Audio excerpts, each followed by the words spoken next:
Uma característica em quase todas as mensagens às 7 igrejas de Apocalipse é que há um elogio e uma crítica.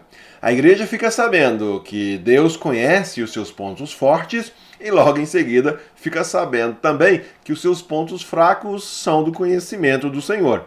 Quando alguém envia uma carta, um e-mail, enfim, uma mensagem para outra pessoa, ela deseja que a sua mensagem seja lida e também considerada. Qual é a mensagem de Deus para as 7 igrejas de Apocalipse? Qual é a mensagem específica para a igreja situada na cidade de Tiatira? Eu sou o Rodomar Ricardo Hamloff e neste vídeo vamos entender a mensagem de Deus para esta igreja, conforme o texto que nós lemos lá em Apocalipse. Seja bem-vindo, este é o canal Teologia Missional.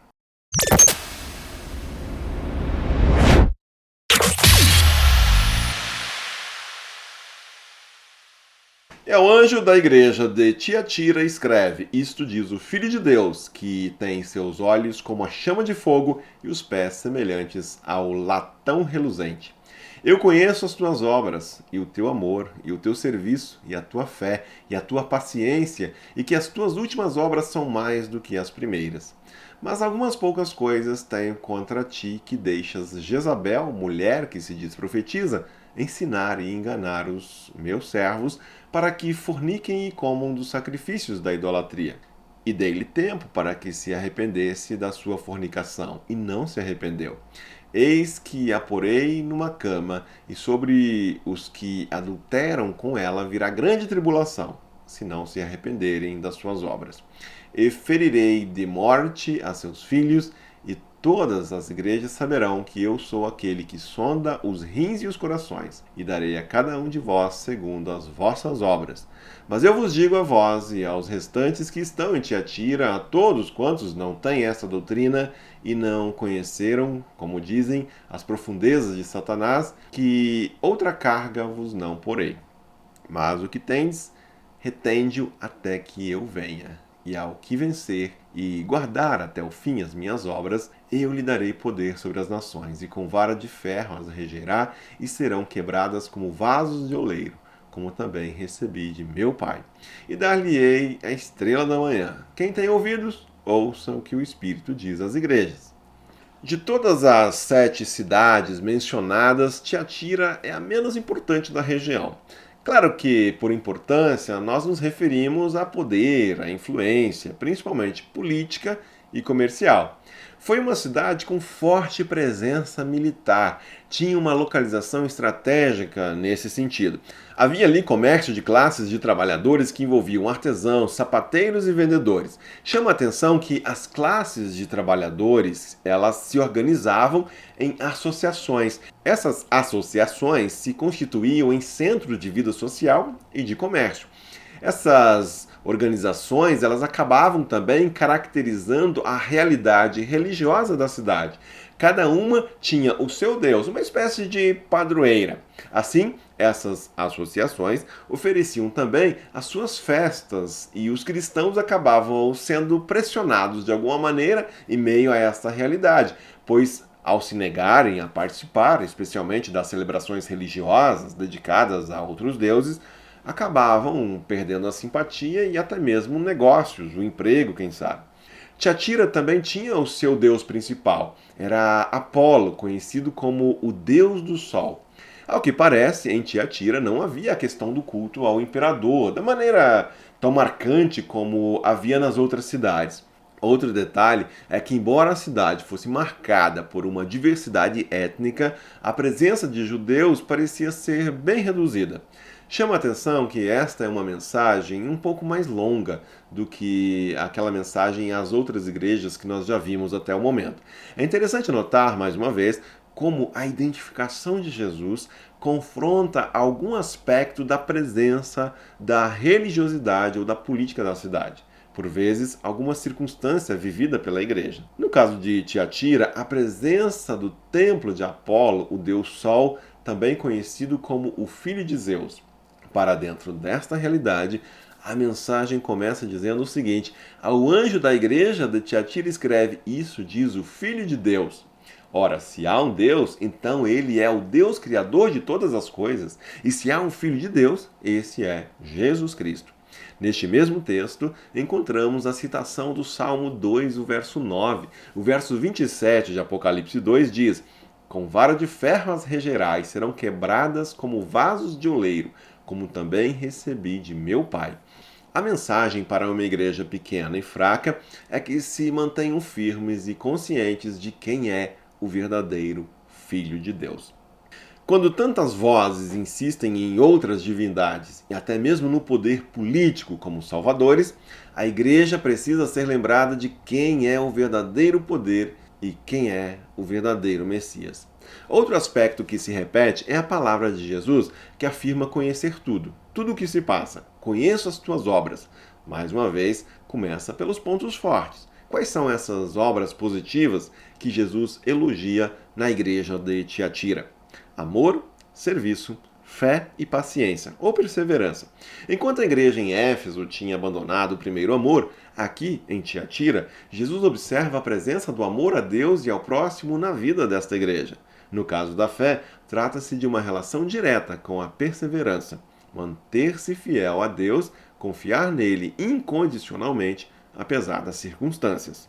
A fé que configura o relacionamento com Deus gera também o serviço em amor aos necessitados. Tiatira é marcada também pelo cuidado e ajuda que eles dispendiam, ofereciam às pessoas que precisavam. Vejam ainda que as boas obras e o amor desta igreja era algo crescente. O texto registra isso dizendo que as tuas últimas obras são mais do que as primeiras. Trata-se de um grande elogio, indicando que a igreja atual está gerando maior impacto do que antes, quando ainda era uma igreja mais jovem.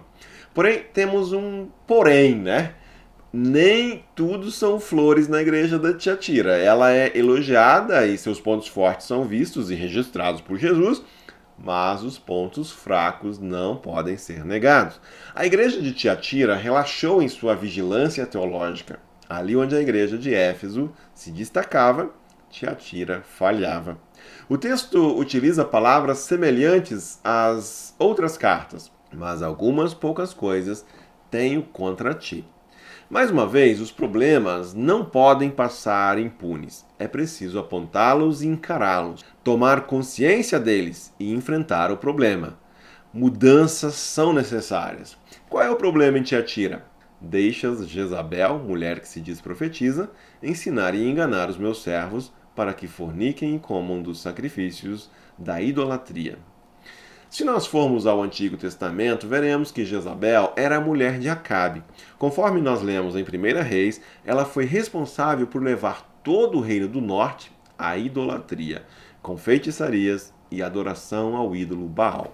Embora o texto não permita grandes conclusões a respeito de quem é identificada ou identificado por Jezabel, fato é que havia ali, sendo aceita pela igreja, algum profeta, alguma profetisa pagã que guardava semelhanças com Jezabel no que se refere ao mal que causava entre os filhos de Deus. Como o texto deixa claro, ela engana os cristãos com seus ensinos distorcidos. Como já dissemos também, as associações de classes profissionais tinham as suas divindades e nas suas festas acabavam celebrando essa divindade.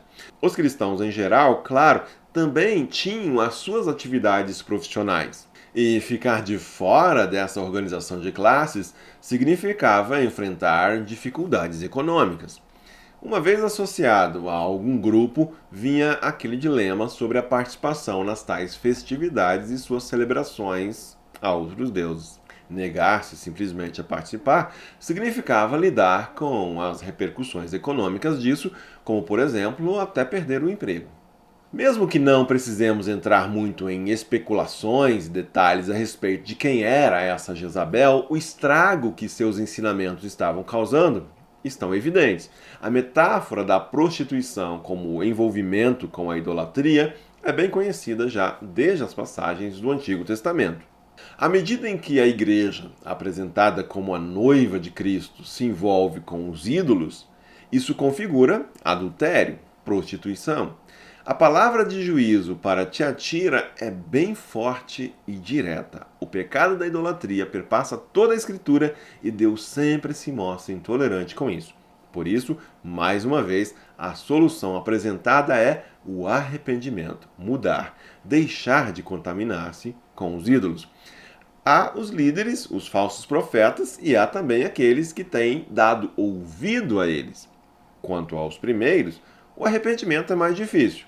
Mas quanto aos membros da igreja, há aqueles que ainda não foram tão longe, quem sabe ainda se disponham a se arrepender. O chamado para aqueles que têm se desviado e se contaminado com a idolatria é o mesmo: arrependam-se. As palavras de exortação e de juízo são seladas com as palavras de desafio para que se ouça o que está sendo anunciado. Quem tem ouvidos, ouça o que o Espírito diz às igrejas. Este é um apelo que sempre aparece. Nossas igrejas também hoje enfrentam pressões de todos os lados, de todos os tipos. São questões políticas, econômicas e religiosas que muitas vezes, sem nos darmos conta, nos levam a trair o Evangelho. O elogio de Jesus a Tiatira deve nos fazer pensar e enxergar as áreas onde nós também somos chamados a crescermos enquanto igreja local: amor, fé, serviço e perseverança. O que será que Jesus tem a nos dizer ao olhar para a nossa comunidade, para a nossa congregação, a igreja local onde nós somos membros? Quão maravilhoso seria se pudéssemos ouvir dele que estamos nos dedicando ao amor, à fé e ao serviço, e também à perseverança, muito mais hoje do que já fizemos no passado. Maravilhoso seria podermos ouvir que estamos nos dedicando de forma ainda mais intensa às boas obras, que nossas obras de hoje superam as do nosso passado recente. E sim, a nossa realidade também apresenta muitas propostas sedutoras. Há um sincretismo cada vez mais aceito, mais tolerado, como se fosse tudo a mesma coisa. Também em nosso meio se levantam líderes inescrupulosos procurando angariar adeptos para a construção de seus próprios reinos. Muitas heresias têm falado de Jesus, utilizam o seu nome, pegam algum aspecto de Cristo, mas não pegam o Cristo na sua totalidade, desfiguram Jesus e a Bíblia conforme lhes convém. Cabe estarmos vigilantes a tudo isso. Manter-se fiel muitas vezes requer pagar um preço.